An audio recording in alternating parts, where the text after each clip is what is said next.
पाकिस्तानी ड्रामों में अभी भी थप्पड़ बहुत होता है, क्यों नहीं यासिर? आप तो ऐसे कह रहे हैं जैसे आप नॉर्वे शिफ्ट हो गए हैं यासिर। यार एक तो नॉर्वे में पाकिस्तानी ड्रामा चलता है, दूसरी बात मैं देखता नहीं हूँ। मैं नॉर्वे में हूँ या यहाँ पे हूँ। यार ये क्या बात हुई? ज्यादातर एक्टर आते हैं बोलते हैं हम देखते नहीं है। अगर आप देखते नहीं है तो फिर क्या तब्दीली कैसे आएगी? नहीं मैं मुझे पता है ना क्या चल रहा है। अगर मैंने आपसे कहा कि अभी भी थप्पड़ चल रहे हैं, इसका मतलब जब मैं दरीचा ड्रामा कर रहा था ना, उसमें थप्पड़ होते थे बहुत ज्यादा। मैंने खुद भी 6-7 थप्पड़ मारे हैं उसमें। अच्छा। तो वो मेरा पहला ड्रामा था। अगर आज भी थप्पड़ चल रहे हैं तो बताएं मैं क्यों देखूं फिर? लेकिन मूविंग अभी एक थी लैला में भी थप्पड़ था। एक थी लैला में भी थप्पड़ था। बिल्कुल था, वो एक थप्पड़ याद आ गया मुझे। हाँ जी बिल्कुल, और वो बड़ा जरूरी थप्पड़ था। अगर आप उस ड्रामे को पूरा देखें, देखा है, यहाँ तो बिला वजह थप्पड़ चल रहे हैं और बहुत ज्यादा थप्पड़ होते हैं। मतलब मुझे याद है ना दरीचा में कितने थप्पड़ थे। बात पे उसका भी आगे चलते हुए, क्योंकि आप खुद भी स्क्रिप्ट लिखते हैं, आप डायरेक्टर भी हैं, अब आपने ये फैसला किया है कि यार इस तरह के ना दिखाए जाएं सीक्वेंसेस या सीन्स, या कहीं पे तो जैसे आप एक लैला की बात करें, स्टोरी में कहीं है थप्पड़ तो उसमें कोई मजायका नहीं है, मगर थप्पड़ को सिर्फ इसलिए दिखाना कि वो म्यूजिक लगा के उसको बड़ा बना के सनसनी के लिए यूज करना, वो एक बिला वजह की बात है। वैसे स्टोरी में कुछ भी अगर चीज़ है आप वो किया जा सकता है टीवी पर। बहुत सारी चीजें हम रेटिंग के लिए कर रहे होते हैं ना। हाँ, और आई थिंक आती भी है ऐसे रेटिंग, थप्पड़ से आती है, सुना है कि तुम्हें पता है उसने अपनी बीवी को थप्पड़ मार दिया। ऐसा क्यों होता है? लोगों को होता है ना, तुम्हें पता है उसने अपनी बीवी को थप्पड़ मार दिया, अच्छा मुझे लग रहा है वो तलाक दे देगा, अगली एपिसोड में तो तलाक देगा। लोग नेगेटिविटी तेजी से बढ़ाना चाहते हैं ना, कि उसका एक्सट्रीम देखें। हाँ। मतलब कोई अगर एक्सीडेंट में मर जाए तो जो बंदा उसकी कहानी सुनाता है कि वो कैसे मरा, वो आप कभी सुने, आपके रोंगटे खड़े हो जाएंगे, आपके सामने वो विजन आने लगेगा कि वो जो बता रहा है बॉर्डर लाइन मजे ले लेके, बिल्कुल वो वाला सीन है। और ये सोशल मीडिया का भी यही सीन है एग्जैक्टली। यही ऐसे ही है। यासिर क्या कमाल, यासिर के लिए तालियां बजाएं।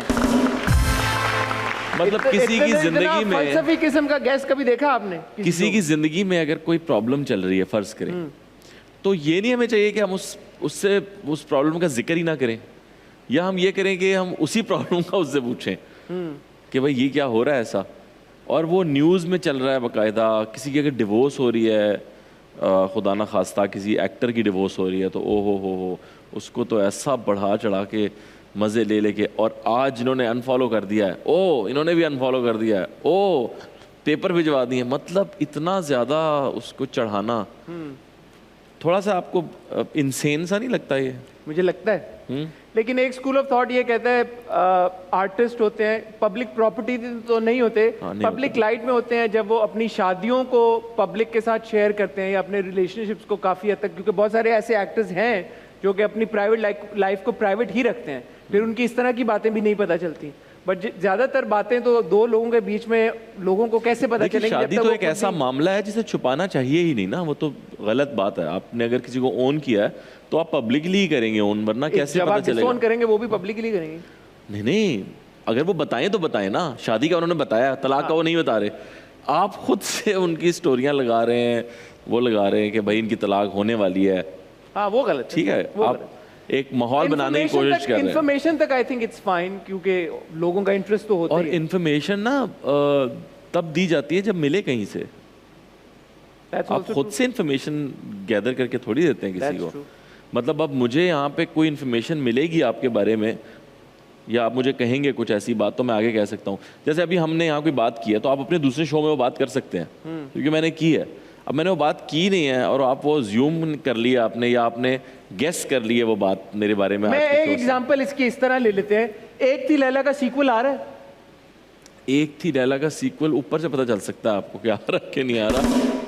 मैंने कहा है ना, अच्छा काम करना बहुत मुश्किल है। ऊपर का मतलब फर्स्ट फ्लोर। हाँ, क्योंकि हमारे चैनल का ड्रामा है ये, जो आप लोग एकदम तालियां बजा रहे हैं। तो अच्छा काम करना मैं कह रहा हूँ कि बड़ा मुश्किल है। हाँ। अगर ये कोई नॉर्मल ड्रामा होता, हाँ। 26 किस्तों वाला, और वो इतना चल जाता जितना ही चला था, तो ठक करके दूसरा ड्रामा बन जाता। देखिए, हमें ये तो पता है कि एक्सप्रेस की जो दूसरी सीरीज है उसका एक का तो प्रीक्वल आ रहा है। किसका? सबिहा, इंस्पेक्टर सबिहा, गुनाह में जो राबिया भट्ट का कैरेक्टर था। ओके। तो इस हद तक तो अनाउंसमेंट हो चुकी है, तो अगर आप रिवील करना चाहें तो आप कर सकते हैं। नहीं, मुझे अभी तक नहीं पता। आपको नहीं पता? नहीं, मुझसे तो कोई बात नहीं हुई इस तरह की। क्योंकि आपने क्लिफ हैंगर पे छोड़ा था ना, तो ऐसा लग रहा था कि शायद नहीं, हमने तो सही बिल्कुल बेहतरीन छोड़ा था उसे। क्लिफ हैंगर तो था। हाँ, अब उसको आई थिंक अगर वो आए तो उसको इससे बड़ा होके आना चाहिए, लाइक कहानी को थोड़ा बड़ा होना चाहिए, थोड़ा ग्रैंडनेस की तरफ जाना चाहिए। ठीक है यासिर, अगले सेगमेंट की तरफ चलते हैं। It's a rapid fire segment जिसका नाम है डेंजर डेक। तो रैपिडली मैं आपसे सवाल पूछने की कोशिश करूंगा और स्लो भी पूछ रहे हो तो डेंजरस है भाई। नहीं, लेकिन आपकी स्पीड को मैं मैच करने की कोशिश करूंगा। सबा कमर या आयशा उमर, अगर वजाहत रऊफ फिर से आपके साथ फिल्म बनाए तो इनमें से किस एक्ट्रेस को आप अपने साथ कास्ट करना चाहेंगे? सबा कमर, क्योंकि आयशा के साथ मैंने काफ़ी फिल्म्स कर ली हैं। ठीक है, जो लोग आपकी झूठी तारीफ करते हैं आप उनको क्या बोलना चाहेंगे? कहूँगा करते रहो, अच्छा लगता है। वो कौन से 2 रोल्स हैं ऑफ मेन लीड एक्टर्स जो आपको लगता है आप अगर निभाते तो उनसे बेहतर हो सकते थे? बेहतर तो नहीं, लेकिन मंटो मैं करना चाहता था।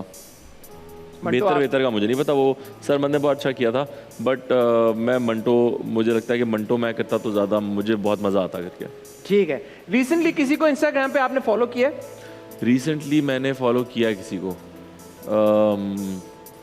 अभी किया मैंने पिछले दिनों किसी को फॉलो, पाकिस्तानी एक्टर को। किसी को भी, किसको इंस्टाग्राम पे फॉलो किया? मैंने एक आई थिंक किसी उसको किया, यूट्यूबर को। अच्छा, अनफॉलो किया किसी को आपने? अनफॉलो वो एक टाइम पे सबको किया था, तभी किया था बस। ठीक है, उसके बाद अभी तक आपने किसी को अनफॉलो नहीं किया। अगर ये फीमेल एक्टर्स सियासत में आ जाएं तो इनका इंतखाबी निशान क्या होगा? सबा कमर। सबा कमर डंडा। इकरा अजीज हुसैन। इकरा का होगा पटाखा। कुबरा खान। कुबरा खान का होगा ब्रिटिश फ्लैग। क्या चीज? British flag. British flag. और नादिया हुसैन? नादिया हुसैन आईलाइनर। ठीक है, इकरा की हाथ की बनाई हुई ऐसी कौन सी डिश है जो आप शौक से खाते हैं? इकरा के हाथ से बनाई हुई, मुझे लजानिया पसंद नहीं है, बट इकरा बहुत अच्छा बनाती है, और इकरा पिज्ज़ा भी बहुत अच्छा बेक करती है। ठीक है, और ऐसी कौन सी डिश वो बनाती है जो आप नहीं खाते शौक से? इकरा कोई एक चीज़ बनाती है ऐसी जो, हाँ नहीं, वैसे वो जो बनाती है मैं खा ही बोलने लगे थे, बोल दे, कोई बात नहीं होती। नहीं, वो मुझे लड़ाइयाँ नहीं होती। वो मुझे इतना पसंद नहीं है, लेकिन खा मैं लेता हूँ फिर भी। वो क्या? वो एक ख़ास किस्म का सैंडविच बनाती है जो बहुत, जिसमें बहुत चीज़ और बहुत ज़्यादा, वो बहुत फैटनिंग तो मैं नहीं होऊंगा, मैं कौन सा बड़ा वो 6 पैक्स है, लेकिन वो बहुत हैवी होता है, मतलब आधे में बंदा पूरा हो जाता है। आपके घर में ज़्यादा ऑर्गेनाइज्ड कौन है, आप या इकरा? इकरा कहती है कि वो ऑर्गेनाइज है कौन? मुझे लगता था नहीं, इकरा ही ज़्यादा ऑर्गेनाइज है। ठीक है, इन पॉलिटिशियंस को सेंस ऑफ ह्यूमर के हिसाब से आप कैसे रैंक करते हैं? 10 में से मार्क्स दे सकते हैं आप। आसिफ अली जरदारी। आसिफ अली जरदारी मुझे काफ़ी फ़नी लगते हैं, उनका सेंस ऑफ ह्यूमर बहुत अच्छा होगा। तो 10 में से कितने मार्क्स देंगे? आई थिंक 9 दूंगा। 9 देंगे। शहबाज शरीफ। शहबाज शरीफ वैसे तो इतना फ़नी नहीं दिखते, लेकिन जितना उन्होंने पंजाबी स्टेज कॉमेडियंस को सुना है ना, तो आई थिंक उनका सेंस ऑफ ह्यूमर अच्छा होगा। तो और वैसे तो इन सबका ही सेंस ऑफ ह्यूमर बहुत अच्छा है, जितना मजाक इन्होंने आवाम के साथ किया है तो सेंस ऑफ ह्यूमर तो अच्छा ही है इनका, लेकिन उनको मैं दूंगा 8 नंबर। ठीक है, डॉक्टर फारूक सत्तार। डॉक्टर फारूक सत्तार का नहीं इतना मुझे लगता, उनका आई थिंक 4-5 होगा। ठीक है, और डॉक्टर फिरदौस आशिक अवान साहबा। उनका बहुत अच्छा सेंस ऑफ ह्यूमर है, उनको मैं 10 दूंगा। 10 में से 10? अरे वाह, वो बहुत फनी है।